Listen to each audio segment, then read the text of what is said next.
seconde intervenante après Madame la défenseure des enfants, qui est Madame Marie Lurel. Merci d'avoir accepté notre invitation. Vous êtes déléguée du défenseur des droits, ça tombe bien, et vous tenez une permanence à la Maison de la Justice et du Droit de Tesmos, dans l'Essonne. Mais vous êtes également doctorante à l'Université Panthéon-Assas. Vous préparez une thèse de droit international intitulée « L'intérêt supérieur de l'enfant, linéature d'une notion polymorphe au cœur des droits de l'enfant », sous la direction du professeur Sébastien Touzé. Je précise que vous avez commencé votre engagement auprès du défenseur des enfants en tant que jeune ambassadrice des enfants. En même temps que Madame Amar. Et votre intervention va porter sur, le titre, la traduction effective de la notion d'intérêt supérieur de l'enfant en droit français contemporain.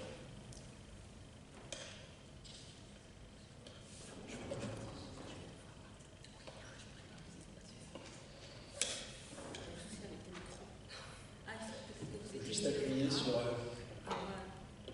Oui. Voilà, merci Monsieur Pluma pour votre invitation, que j'ai acceptée avec grand plaisir d'ailleurs. Mesdames et messieurs, merci en tout cas de votre présence. Mon propos sera peut-être un petit peu plus mitigé, peut-être pas jeter l'opprobre, mais souligner les problèmes et même si mettre en évidence les évolutions quand même dans les droits de l'enfant.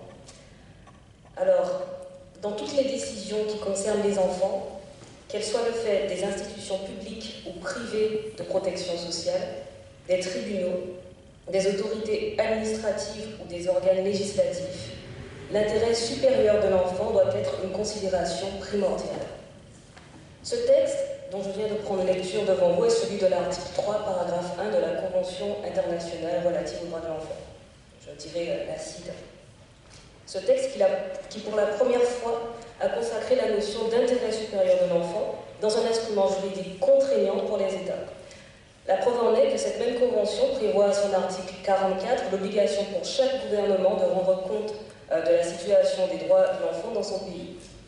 Pour ce qui est de la France, la convention et donc cette obligation de rendre compte est en vigueur depuis le 6 septembre 1990. Et en me questionnant un peu sur le sujet qui m'a été attribué, il m'a paru évident qu'en matière de droits de l'enfant en général et d'intérêt supérieur de l'enfant en particulier, il tombait sous le sens d'interroger la pratique, mais surtout les praticiens du droit qui manipulent au quotidien cet outil pour savoir, d'un point de vue tout à fait pragmatique, comment s'était traduit la prise en compte de la notion en droit français. Notion qui est décriée par beaucoup comme étant floue ou alors comme du droit mou ou même incantatoire. Je dirais plutôt qu'elle est complexe. Et si on a le temps durant les débats tout à l'heure avec la salle, on pourra en parler plus avant. Et dans ma quête d'interrogation de la pratique, le hasard a voulu que je croise la route de deux juges des enfants, à qui j'avoue avoir posé pour l'une d'entre elles une question plutôt orientée, ce qui m'a conduit par la suite à poser à l'autre une question plus simple a priori. Il s'est avéré en fait que ma question soi-disant orientée était en définitive la plus évidente, tandis que ma question simple avait été une réponse pour le moins impressionnante. À ma première question orientée, je le rappelle, sur la manière dont cette juge prenait en considération l'intérêt supérieur de l'enfant dans la motivation des décisions qui les concernent, celle-ci me répond simplement, après avoir caractérisé le danger, puisque les juges des enfants prennent des décisions relativement au danger, l'intérêt supérieur de l'enfant apparaît à la suite d'un raisonnement logique comme une question d'opportunité, à savoir quelle est la mesure la plus appropriée dans cette situation pour assurer les besoins fondamentaux de cet enfant en particulier. On revient encore sur la notion de besoins fondamentaux. À ma deuxième question plus simple, mais formulée de manière volontairement provocante sur le gain apporté par la prise en compte de la notion dans l'ordre juridique français, et sur le fait de savoir si, en définitive, cette prise en compte avait vraiment changé quelque chose, j'ai obtenu toute une énumération de réponses très très intéressantes de la part de cette deuxième juge, mais avec à la fin une sorte de conclusion sur la manière dont la prise en compte de la notion d'intérêt supérieur de l'enfant avait en définitive permis en quelque sorte la prise en compte de la parole de l'enfant. Et ces deux réponses, loin d'être anodines, mettent en évidence en réalité les deux plus grands enjeux qui sont le plus souvent liés à cette question. à savoir d'une part l'importance de prendre des décisions dans le véritable intérêt de l'enfant, c'est-à-dire pas dans un autre intérêt qu'on voudrait faire passer pour le sien, et d'autre part l'importance de la prise en compte de la parole de l'enfant dans la détermination de son propre intérêt. Cette dichotomie, qui en réalité n'en est pas une, constitue en fait de véritables impératifs découlant l'un de l'autre. Autrement dit, pour prendre une décision qui soit véritablement dans l'intérêt des enfants, collectivement, ou d'un enfant en particulier, leur ou sa parole doit être également prise en compte. Et si le principe semble être admis en droit français, à défaut d'être tout le temps correctement appliqué, de la nécessité d'adopter des décisions ou alors des politiques qui prennent véritablement en compte l'intérêt supérieur de l'enfant en dehors de tout autre intérêt, la prise en compte de la parole de celui-ci est un véritable enjeu, moins dans l'adoption de décisions individuelles toutefois depuis ces dernières années, que pour l'adoption de législation et ou de politiques à portée plus générale. Parce qu'il faut garder en mémoire que la notion d'intérêt supérieur de l'enfant, en réalité, fait l'objet de deux approches qui se conjuguent. Selon le professeur Boutenoir, il constitue en premier lieu une norme générale et abstraite, une référence applicable à l'ensemble des enfants. En second lieu, il correspond à une appréciation concrète d'une situation précise concernant un enfant en particulier. De manière non exhaustive donc, puisque le temps qui m'était parti est très très court, comment s'est traduit la prise en compte de l'intérêt supérieur collectif et l'intérêt supérieur individuel de l'enfant en droit français contemporain? D'abord, dans sa dimension collective, si la prise en compte de l'intérêt supérieur de l'enfant a pu trouver une traduction effective au cours des années qui ont suivi la mise en œuvre, l'entrée en vigueur de la Convention en France, notamment dans l'adoption de différentes législations liées à l'enfance, la prise en compte de la parole de l'enfant dans l'adoption de ces législations ou alors dans les politiques liées à l'enfance reste l'un des plus grands enjeux de la France en la matière. Donc dans le domaine législatif, et malgré toutes les critiques dont il fait et a encore l'objet, l'intérêt supérieur de l'enfant serait devenu, selon le professeur Pousson-Petit, la clé de voûte de tous les droits de la famille en France, en Europe, et en France en particulier. Plus encore, l'intérêt supérieur de l'enfant aurait contribué à l'une de ces mutations les plus importantes, à savoir l'égalité des modes d'établissement des filiations.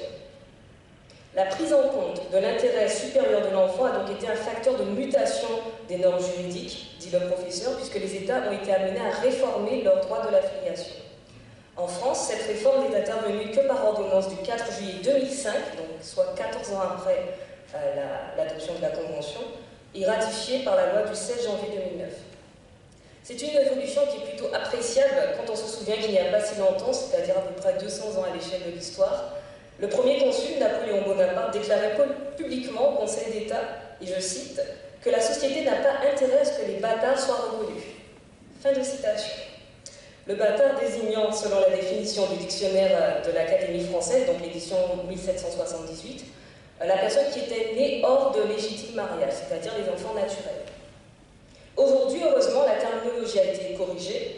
L'ordonnance a tiré les conséquences de l'égalité entre les enfants, quelles que soient les conditions de leur naissance. Elle a supprimé la distinction entre filiation légitime et naturelle qui a perdu toute portée juridique pratique depuis que le législateur a consacré l'égalité parfaite entre les enfants, quelle que soit leur filiation. Je pourrais égrener comme ça différentes lois qui ont été adoptées ou modifiées, voire réformées dans l'intérêt supérieur de l'enfant, avec une efficacité plus ou moins relative selon les cas.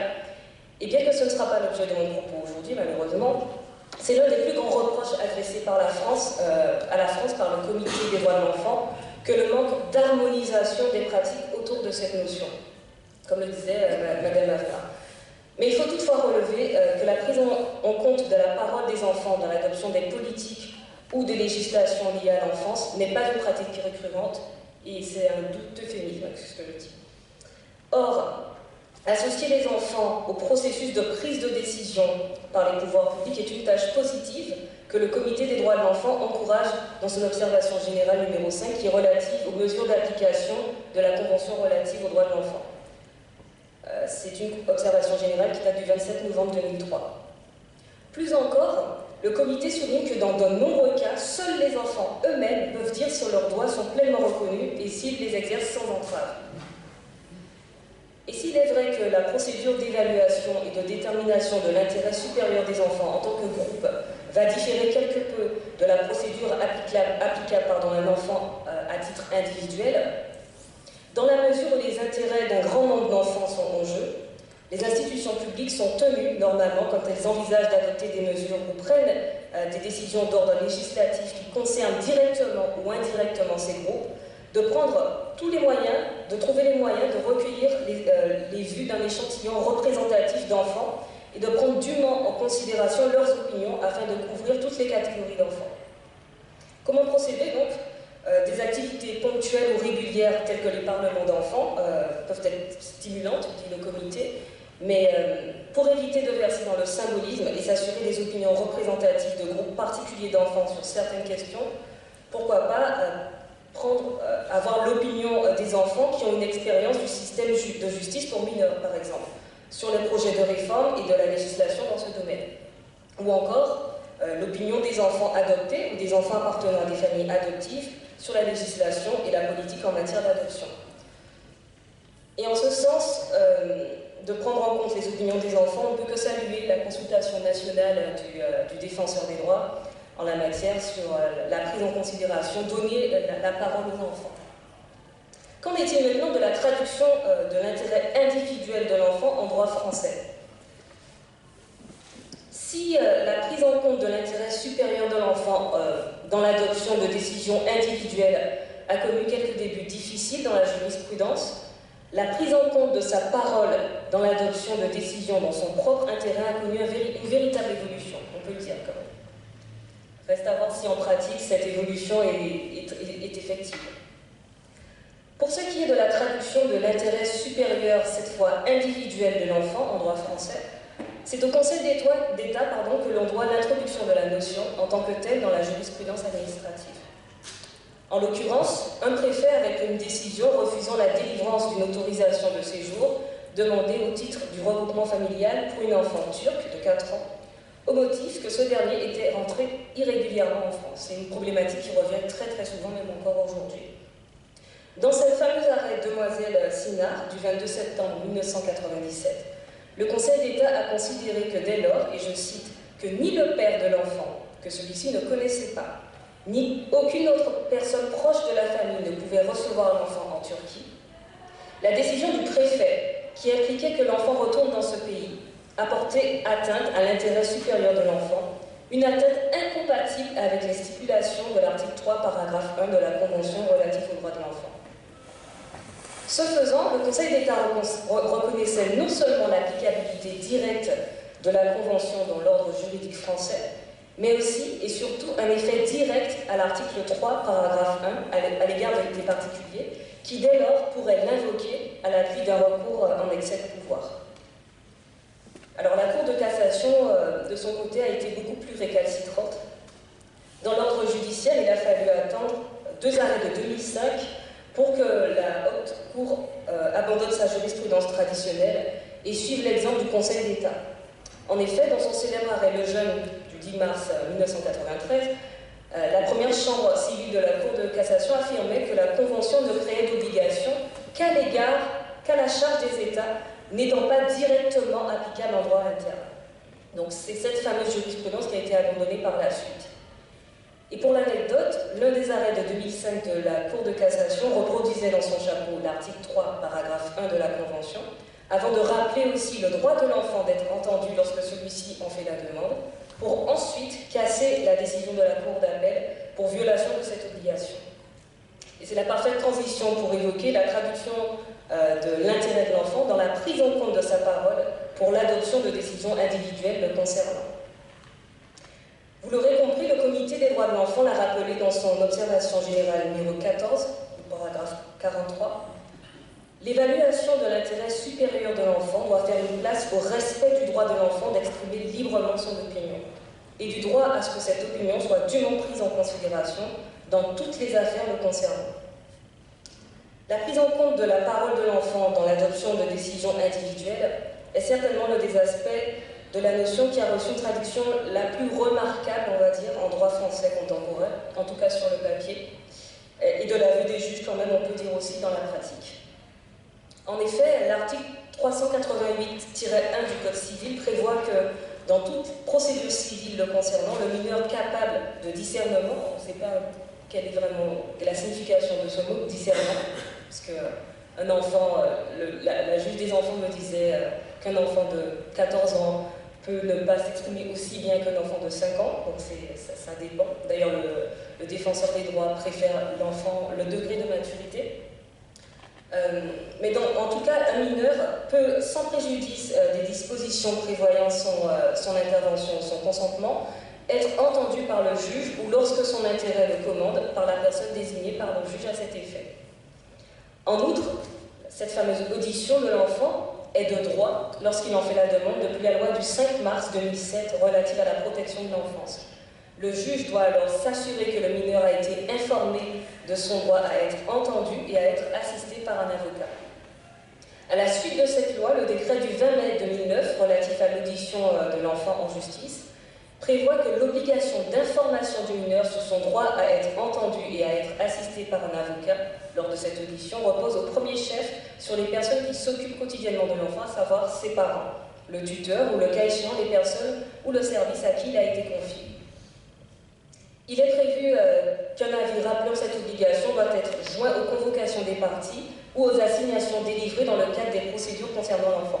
Et ça rejoint tout à fait ce que la juge me disait quand elle me parlait de ce qui a changé véritablement quand on a introduit la notion d'intérêt supérieur de l'enfant en droit français. Les greffiers ont une obligation d'informer les enfants sur leur droit à prendre la parole, s'ils le désirent, à être entendus en tout cas, dans le cadre des décisions qui vont les concerner leur intérêt supérieur. Et afin d'assurer l'effectivité du droit de l'enfant à être entendu, il est spécifiquement précisé que la demande de l'enfant au juge est effectuée sans forme, c'est-à-dire à tout moment de la procédure. En outre, le respect de l'intérêt de l'enfant a conduit le pouvoir réglementaire à ne pas imposer au juge de dresser un procès verbal exhaustif de l'audition de l'enfant, c'est-à-dire qu'un simple compte-rendu est possible afin de permettre à l'enfant de s'exprimer plus librement. Et une circulaire du 3 juillet 2009 précise que le juge, dans sa décision, doit faire référence à l'exercice ou non par l'enfant de son droit à être entendu. Je conclurai donc en disant que je suis consciente de ne pas avoir abordé la création de l'institution du défenseur des droits, qui traduit de manière plutôt effective la prise en compte de l'intérêt supérieur de l'enfant, puisque l'une des missions du défenseur est la promotion et la protection de l'intérêt supérieur de l'enfant et de ses droits. Consciente également de ne pas avoir évoqué l'évaluation et la détermination de l'intérêt supérieur de l'enfant dans l'adoption de décisions autres que judiciaires, on pourra en parler dans les débats si la salle en fait la demande. Mais j'évoquerai quand même très rapidement, et cela pourra d'ailleurs faire l'objet des débats de tout à l'heure, la décision récente du Conseil constitutionnel en date du 21 mars 2019, qui, à l'occasion d'une question prioritaire de constitutionnalité, a quand même élevé au rang constitutionnel la notion d'intérêt supérieur de l'enfant, malgré la déception qui entoure cette décision. Mais surtout, je pense qu'il est important de réitérer la préoccupation du Comité des droits de l'enfant, qui a relevé dans ses observations finales concernant le dernier rapport soumis par la France en 2016, que ce droit de l'enfant à ce que son intérêt supérieur soit une considération primordiale n'est pas suffisamment intégré en pratique et n'est pas toujours convenablement apprécié ni défini dans toutes les actions et les décisions des pouvoirs publics. Encore, comme le disait Mme Ada, un problème de formation des personnes qui sont en relation avec les enfants. Je conclurai vraiment cette fois en reprenant les mots d'un mineur non accompagné dans une étude réalisée par le Haut Commissariat des Nations Unies aux réfugiés entre octobre 2017 et avril 2018, qui disait que c'est bien qu'on nous écoute. Et je redirais même plus, c'est mieux quand la parole est véritablement prise en compte. Merci de votre attention.